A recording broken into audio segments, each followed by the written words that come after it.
یہی حرکتیں کی ہیں. تو وہ معاملہ تھوڑا سا رہے گا اسٹکی پوائنٹ, اور اس میں ایران کا یہ پہلا نقطہ تھا ان کے 10 پوائنٹس میں سے, اور اس کی وجہ سے ایران اس پہ اعتراض کرتا رہے گا. اور یہ بھی ایک جو فائنل ڈائلاگ یا ایگریمنٹ ہونا ہے امریکہ کا اور ایران کا, اس میں ایک ہی اسٹمبلنگ بلاک یہ بھی ہے.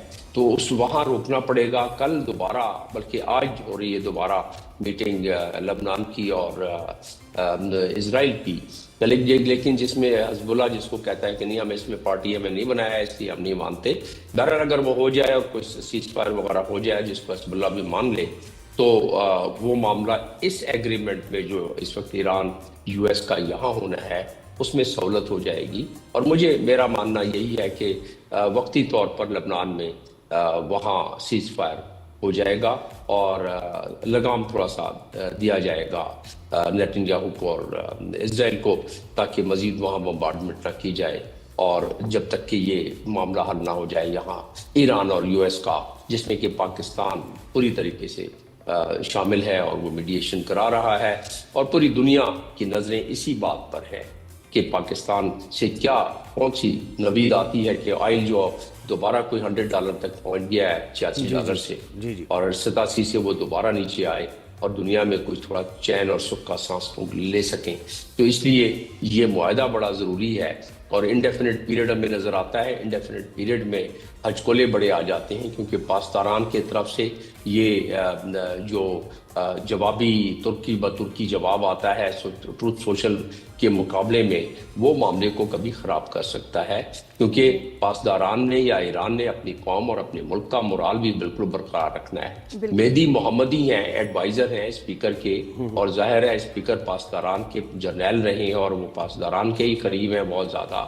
تو وہ کہتے ہیں کہ سیز فائر ایکسٹینشن جو ہے یہ ہمارے لیے کوئی معنی نہیں رکھتا ہے, بلکہ یہ تو یہ ہے کہ اس میں ڈکٹیٹ کیا امریکہ میں کر رہا ہے, اور اس کا مطلب بلاکٹ یہ جو ہے اس سے کوئی مختلف نہیں ہے. بمبارڈمنٹ کریں یا بلاکٹ کریں بات ایک ہی ہے. تو بلاکٹ کو بھی ہٹانا پڑے گا. اگلے چند دنوں میں دیکھ رہا ہوں کہ بلاکٹ کو بھی اس میں نرمی ہٹانا پڑے گا. ابھی کچھ آئی تھنک معاملات بہتری کی طرف جائیں گے. سر ویسے سیز فائر تو انڈیا پاکستان کا بھی چل رہا ہے, سال ہونے والا ہے, اور کل پھر ایک ایسا قدم پاکستان نے اٹھایا کہ پھر سے یاد تازہ ہو گئی, اور پتہ چل گیا کہ ہم بھولے نہیں ہیں بالکل بھی, اور وہ معاملات چل رہے ہیں جو ہم نے ان کی ایئر سپیس اب مزید 1 سال جو بند رکھی ہے اس کے بعد پھر سے جو ہے اس میں ایکسٹینشن ہوگی, کیونکہ ہر مہینے وہ جو ہے اس کی ایکسٹینشن ہوتی ہے. اس کی وجہ سے ان کو ڈیلی کروڑوں کا 55 کروڑ کا نقصان بھی ہو رہا ہے.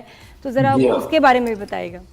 جی ہاں, بلینز آف ڈالرز کا ان کو اس میں نقصان ہوا ہے, لیکن اس سے زیادہ یہ ہے کہ آج آپ نے اس چیز کا ذکر کر کے اور وہاں انڈیا میں جو سننے والے ہیں ان کی آپ نے پھر دوبارہ صبح خراب کر دی, کیونکہ ان کے زخم تازہ ہو گئے کہ کس طریقے سے ان کو زخم لگے. یہ آج کے دن 26 کو انہوں نے تو اپنے طرف سے ایک پہلگام کا کھلواڑ کرنے کی کوشش کی, فالس فلیگ کرنے کی کوشش کی.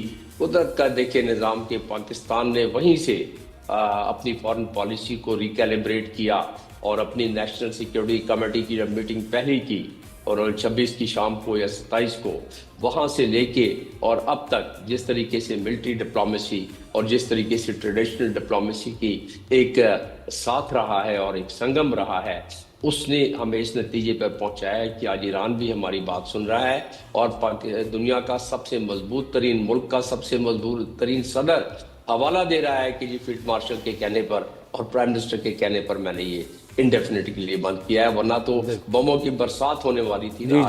تو اس لحاظ سے پاکستان کو یہ کہ بھارت کی وجہ سے یہ جو اس نے کھلواڑ کرنے کی کوشش کی تھی, قدرت نے ہمیں اس کھلواڑ کو کریڈٹ تو دینا چاہیے نا, جہاں بنتا ہے کریڈٹ دینا چاہیے.